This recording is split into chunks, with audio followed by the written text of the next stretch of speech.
Man, I have 2 exams on the same day, man. I don't know how to do this. I'm gonna have exams one day after the other and I'm absolutely screwed because I don't even know how to organize my time. Everything is so stressful. What do you do? Now, you are going through this period where you're going to have exams one day after the other, or some days you might have 2 exams or 3 exams. And this is where you have to be very, very strategic and smart in how you go about navigating this. I'm gonna give you 5 steps that you can use that's going to help you go through this tough period that you're going through right now. The first step is you need to create a timetable during your exams. Now, I've said this in my previous video, but essentially this timetable is literally looking at all your exams that you have on the day and you want to have a timetable for that. So you know exactly what you're going to do once an exam is done. You do not want to be in a position when an exam is finished and you don't know what to do because now you haven't got some sort of organization or a timetable. You do not want to be in that position. So if you have not done this already, create a timetable. You should know your exam timetable by now, right? And based on those exam timetable, you want to make a timetable around that. So for example, if you have maths in the morning and then in the afternoon you have biology, I don't know, I'm just making this up. You want to know that during that day, you know exactly what you're going to do after maths. You know exactly what you're going to do after the biology exam. That is what you want to do. And the reason why you want to do that is because it will take the stress away. You have a direction of what you need to do. You got to remind yourself about this, right? You are in a vulnerable position. You are emotionally kind of going left and right. So at least if you have a direction and you have a timetable, it's going to keep you on the straight path. And that is very important, especially in these times that you're going through right now. The second point is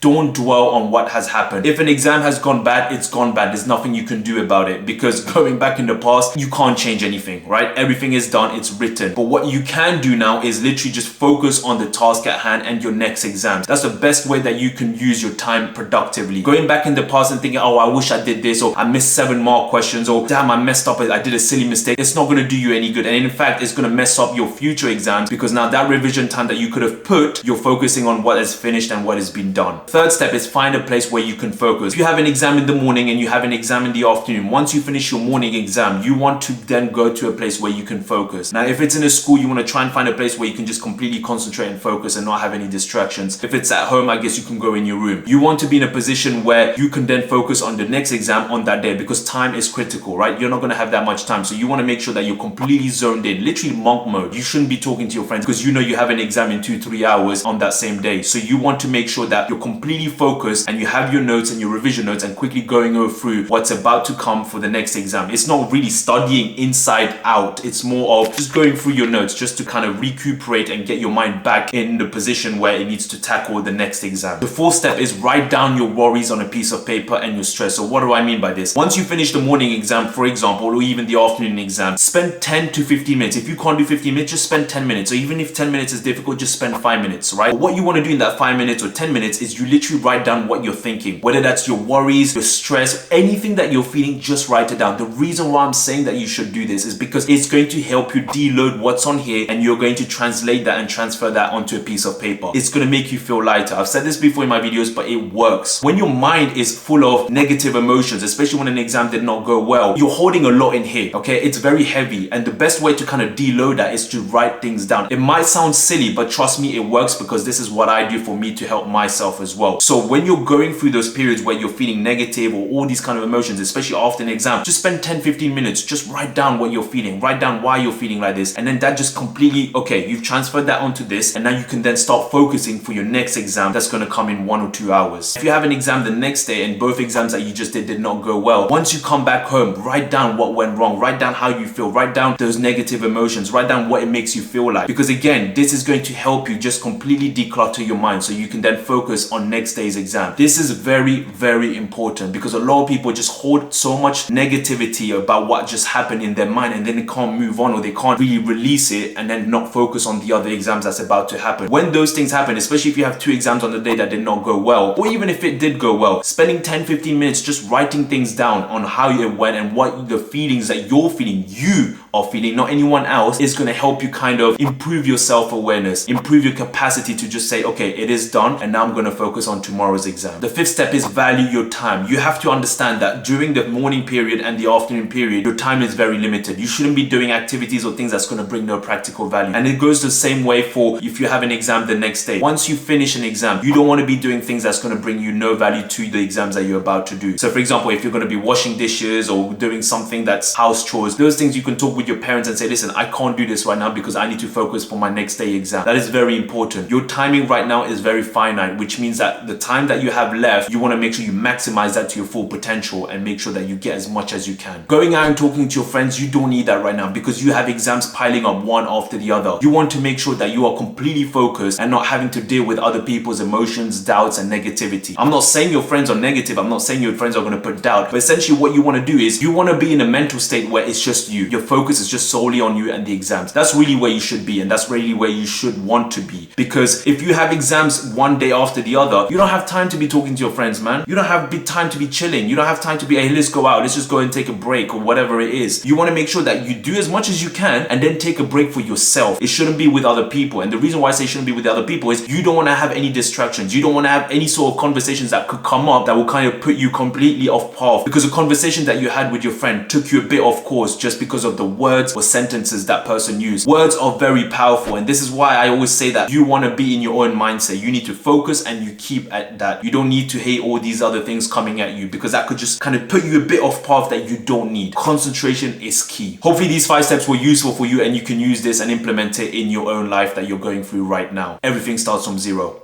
When are you going to start? Peace.